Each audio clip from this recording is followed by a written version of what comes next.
Alright, one of the things I don't really like about YouTube is very seldom are people willing to kick on autoplay and check out all of somebody's content.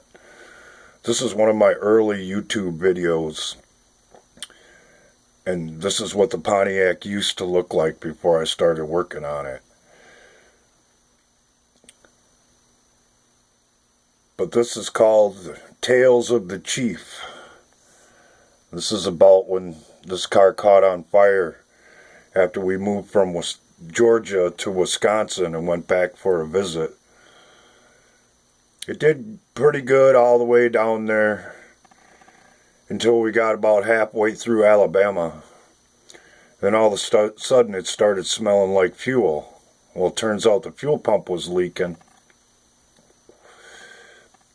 and it was spraying a little bit of gas up under the hood while we were driving. Well, as long as we were rolling, it wasn't really a problem, and I figured we'd make it all right.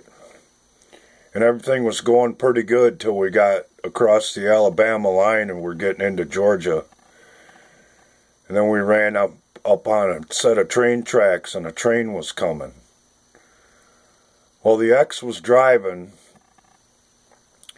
and she got a little skittish. We could have beat the train, but she stopped. And all of a sudden, woof, caught fire underneath the hood.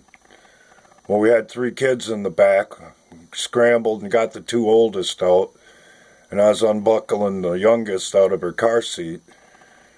I get out, and there's a guy standing there saying, "Oh, you can't save it, you can't save it," and he grabs a hold of my shoulders trying to hold me back from the car so I can't open the hood. Well, I shook loose of him and got the hood up real quick, and a whole bunch of flames come rolling out of the hood because it was going pretty good by then. So I turn around, there's another guy standing there. He's got one of them little small fire extinguishers like you'd have in a boat. I was like, well, good, this is a good deal. It's going to be over in no time. I pull the pin and push the button, and it went, puh. I don't even know if it pushed out any fire retardant. So now I got problems, because I don't know if any of you know anything about car fires, but once you hear stuff start sizzling, you don't have much time before the whole car is going to go. So I remembered that I had a couple of jugs of water and antifreeze bottles in the trunk. So I found my screwdriver to get in the trunk because there's no lock on it. Got in the trunk and pulled out the antifreeze bottles and came back around and started dumping the water on where it was burning.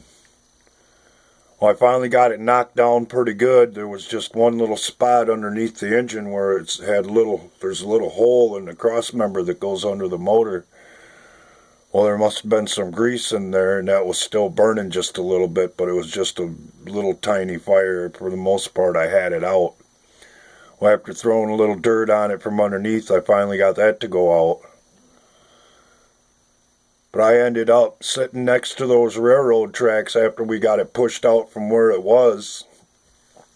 I put a fuel pump on it, replaced half of the wiring on the driver's side of the car because that all burned up, and all the plug wires on the driver's side were burned up. And we drove that thing around for, I think, a week straight after I got it straightened out, and drove her back home.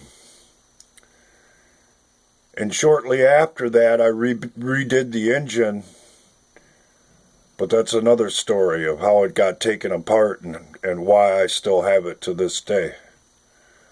But that's Tales of the Chief.